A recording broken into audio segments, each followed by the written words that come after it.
नमस्ते। मैं माफी नहीं मांगूंगा क्योंकि मैं सावरकर नहीं हूं, मैं गांधी हूं। यह वाक्य किसने कहा था? राहुल गांधी ने। जी हां, राहुल राजीव गांधी ने। राहुल गांधी ने हमेशा सावरकर का तीव्रतर विरोधी किया है और खास करके सावरकर माफीवीर है, ऐसा राहुल गांधी हमेशा बोलते आए।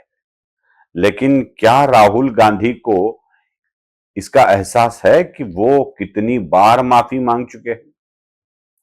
हाल ही में एकदम अभी-अभी मध्य प्रदेश में एक घटना हुई है। जबलपुर हाईकोर्ट की घटना मैं आपको बता रहा हूं। जबलपुर हाईकोर्ट में पहले दिन राहुल गांधी अपनी हुई गलती पर खेद प्रकट करते हैं और फिर कोर्ट में माफी मांग लेते हैं। मैंने गलती की। और गलती भी कैसे की? असमंजस में की, कंफ्यूजन में की। हाँ, कंफ्यूजन यह शब्द बहुत अच्छा है। कंफ्यूजन में की। कंफ्यूज कंफ्यूज कंफ्यूज है राहुल गांधी। ऐसा कंफ्यूजन तो मैंने देखा ही नहीं जिंदगी भर। ये कंफ्यूज ये है कि इन्हें बनना क्या है? कांग्रेस का प्रमुख बनना है, देश का प्रमुख बनना है, मां का दुलारा बनना है, पिताजी का वारिस बनना है। बनना क्या है? कंफ्यूजन है। इस देश को कैसे चलाएंगे, इस पर भी कंफ्यूजन है। चलो छोड़ दीजिए उनके कंफ्यूजन और उनके माफी पर, हमें ज्यादा कुछ नहीं बोलना है। मुझे जो बात करनी है और बतानी है वो आपको बताने वाला हूं। इसलिए यह महत्वपूर्ण है कि समझ लेना चाहिए किस तरह से लोग गलत खबरें पहुंचाते हैं। पनामा पेपर लीक के बारे में आप जानते हैं। Panama paper leak. और इस पनामा पेपर लीक की जब खबरें चल रही थी, चुनाव आता है, कोई ना कोई चुनाव आता है तो ऐसे खबरें चलती रहती है। जैसे राज्य के कई चुनाव आए, उसमें एप्स्टीन फाइल वाली बात चली, फिर इसमें गड़बड़ हुई, उसमें गड़बड़ हुई, ये बातें तो चलती रहती है। वैसे उस वक्त पनामा पेपर लीक की बात चल रही थी। राहुल गांधी प्रचार सभाओं में इसी पनामा पेपर लीक को सामने कर कर किसी ना किसी के ऊपर पर आरोप लगा रहे थे। इस बार उन्होंने निशाना बनाया उस वक्त के मध्य प्रदेश के मुख्यमंत्री मामा यानी शिवराज सिंह चौहान के बेटे के कार्तिकेय के ऊपर। कार्तिकेय के ऊपर आरोप यह लगाया कि कार्तिकेय का नाम पनामा पेपर लीक में आता है। भाषण देकर तो चले गए, कार्तिकेय की बदनामी हुई। और कार्तिकेयन ने क्या किया कि उसी दिन पीएमपीएलए कोर्ट में इनके खिलाफ शिकायत दर्ज कर दी। और फिर राहुल गांधी को समझ में आया कि ये तो गड़बड़ हो गई भाई, बड़ी गड़बड़ हो गई। झांकी झांकी में हमने कह दिया, लेकिन ये तो था ही नहीं। फिर राहुल गांधी अपने आप को संभालने लगे, ठीक करने लगे और कहने लगे कि मुझे मध्य प्रदेश के मुख्यमंत्री के पुत्र के बारे में बात नहीं करनी थी। उस छत्तीसगढ़ के मुख्यमंत्री उस वक्त रमन सिंह थे, उनके पुत्र के बारे में बात करनी थी, ये राहुल गांधी बोलने लगे। लेकिन जो छवि खराब करनी थी वो तो हो चुकी, खराब ही हुई और कार्तिकेयन कोर्ट में चले गए।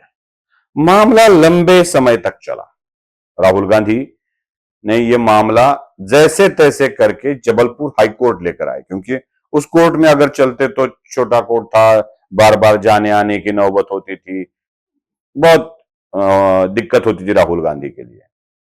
अब इस मामले को लगभग 7-8 साल हो चुके हैं।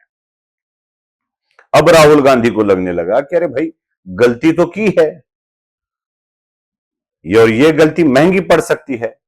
तो राहुल गांधी ने हलफनामा देकर कोर्ट में कंफ्यूजन में यह बात गलती से कह दी, इसका खेद प्रकट किया, माफी मांग ली। और अब इस केस से शायद छूटेंगे, नहीं छूटेंगे पता नहीं, लेकिन राहुल गांधी के इस बयान के कारण मुख्यमंत्री के, उस वक्त के मुख्यमंत्री के शिवराज सिंह चौहान के बेटे की प्रतिमा तो धूमिल हो चुकी थी। इसका क्या करेंगे राहुल गांधी? क्या कार्तिकेयन छोड़ देंगे राहुल गांधी को ऐसे ही? ये खुद को माफी न मांगने वाला कहने वाले राहुल गांधी कितनी बार कोर्ट में माफी मांग चुके हैं? कितनी बार?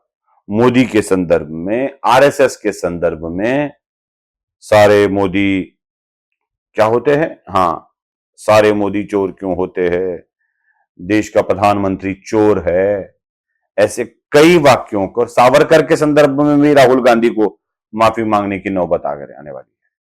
और यही बात राहुल गांधी अब समझने लगे हैं। अब असली माफी वीर कौन है? तो राहुल गांधी बनते जा रहे हैं। याद रखिएगा, राहुल गांधी ने माफी मांगी, यह बहुत बड़ी बात नहीं है।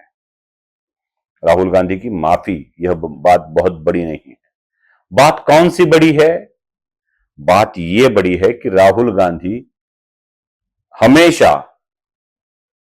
ऐन मौके पर किसी न किसी को बदनाम करने के लिए झूठी खबरें फैलाते रहते हैं, झूठ मूठ के आरोप लगाते रहते हैं। इंफॉर्मेशन तो इनके पास ठीक से होता नहीं है, लगाते रहते हैं। तो अब तक राहुल गांधी ने जितने आरोप लगाए हैं, क्या आरोप सही है? क्या उसमें भी राहुल गांधी को माफी मांगने को मिलेगी? तो राहुल जी, आप सावरकर न होते हुए भी माफी वीर बन गए, इसका अभिनंदन। नमस्ते।